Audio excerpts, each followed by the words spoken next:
안녕하세요. 골드나라 배재한입니다. 금 함량을 테스트할 수 있는 방법을 공개를 해드리도록 하겠습니다. 통상적으로 많이 안 알려줘요. 시간 절약을 하기 위해서 세팅을 해놨습니다. 한 번쯤은 회사에서 받아보셨을 거예요. 순금 메달, 근속기념 메달이 있거든요. 24K 해가지고 나오는 거고, 이건 모아놓은 거예요. 18K 제품들 금 매입을 해둔 거. 또 14K 제품이에요. 보시면 되고, 금을 테스트하기에 앞서가지고 뭐가 필요하냐면은 이게 시금석이라는 거예요. 여기에다가 금을 살짝 긁어보면 돼요. 준비할 게 18K 시약이라 그러는 거예요. 18KT 이렇게 돼 있죠. 14K를 구분하는 시약이 되는 거예요. 우선은 18K랑 14K 구분하는 걸 제가 보여드리도록 하겠습니다. 이 제품들이 18K 제품이에요. 예를 들어서 저희들이 고객님들을 통해서 매입을 한 거예요. 제가 돈을 주고 산 거예요. 18K 제품이거든요. 이걸 한번 긁어보도록 하겠습니다. 여기 긁어보시면은 길게 자국이 남죠. 이게 조금 전에 긁은 거예요. 시금석 이렇게 하고, 금이 다른 건 아니에요. 돌이 조금 다르니까 신경을 안 쓰셔도 되고, 18K 시약을 뿌려보겠습니다. 18K 시약이 살아남아야 돼요. 그래야 이 제품이 18K 함량이 나온다는 거예요. 이렇게 한번 쭉 뿌려보겠습니다.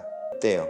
시약을 이렇게 많게 대보면 색깔이 살아있죠. 화학약품인데 굉장히 독한데 이 손에 조심을 하셔야 돼요. 금을 다루는 재료상에서 판매를 하는 거고, 이 시약에 남아있죠. 이게 남아있으면은 이게 18K 제품이 맞는 겁니다. 18K 이상일 경우에 이 시약에서 이 선들이 남아있어야 돼요. 깨끗하게 닦고, 14K 제품을 하나 꺼내 볼게요. 14K 반지를 다시 이렇게 긁어 보겠습니다. 긁어봤죠. 14K는 18K 시약을 넣으면은 아마 녹을 거예요. 탁 녹아요. 한번 보시겠습니다. 바로 녹아서 없어지죠. 이렇게 이쪽에는 선명하게 되긴 녹아서 없어졌어요. 함량 자체가 18K 함량은 안 된다는 거예요. 14K 시약을 이제 떨어뜨려요. 14K 시약을 떨어뜨리면은 여기 살아남아 있어야 돼요. 그래야 얘는 최소 14K 함량을 가지는구나 라고 이렇게 테스트를 해요. 한 번 더 제가 시금석에 긁어 보겠습니다. 이 제품을 새로 이렇게 긁었고, 이 14K 제품이에요. 14K 제품인데 다 살아남아요. 이렇게 한 번 더 보시면 살아남으면 14K 제품이 됩니다. 14K는 18K 시약을 떨어뜨리면 녹아서 없어져요. 이게 서서히 녹아서 없어지고 빨리 없어지고 이런 거에 따라서 금 함량이 조금 더 다를 수가 있어요. 10K라든지 8K라든지, 저희 창원에는 STX 조선, STX 중공업이라든지 두산중공업, GM대우 대기업들이 굉장히 많아요. 창원 국가산업단지 많이 있어요. 10년 근속, 20년 근속 가지고 근속 메달을 줘요. 경기가 좋을 때는 이 메달을 받잖아요. 그렇게 모아놔요. 예를 들어서 10돈이다, 20돈이다 그러면은 부인 되시는 분, 와이프 되시는 분하고 이렇게 힘주고 들어와요. 뭐 한번 골라봐라, 고생했다 이러면서 딱 얘기를 하세요. 그럼 이 제품을 가지고 순금 목걸이라든지 뒤편으로 한번 봐주세요. 순금 목걸이라든지 순금 팔찌라든지 펜던트도 좋고 여러 가지 제품으로 바꿔 가세요.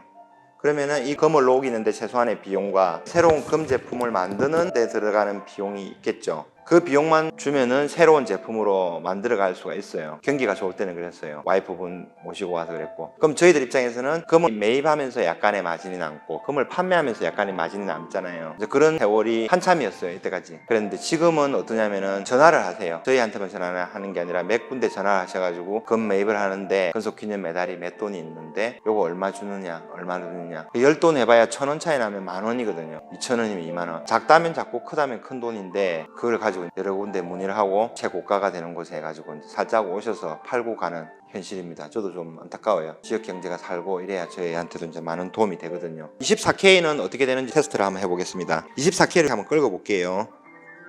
24K를 긁으면 노랗게 남죠. 제일 윗부분이에요. 18K를 긁을 때는 조금 딱딱하게 끊겨요. 근데 24K 할 때는 굉장히 미끌미끌하다 그러네요. 한번 더 느낌 볼래요?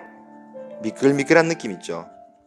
이런 느낌이 들어요. 근데 이건 18K 시약으로 테스트를 해요. 당연히 18K 시약에 살아남아야 되죠. 24K니까 더 함량이 높으니까 한번 볼게요. 이렇게 살아남아요. 요거 윗단계로 해가지고는 22K라든지 이거를 테스트하는 시약이 있어요. 나중에 계속 하다 보면 경험상으로 알 수가 있어요. 이 정도로 해가지고 테스트를 하면 되는 거고, 처음에는 모를 수가 있으니까 18K 제품이랑 24K 제품이랑 긁었을 때 느낌을 한번 볼게요. 18K 제품 긁었어요. 이렇게 딱딱하게 끓기는 느낌이 나고, 순금은 미끌미끌해요.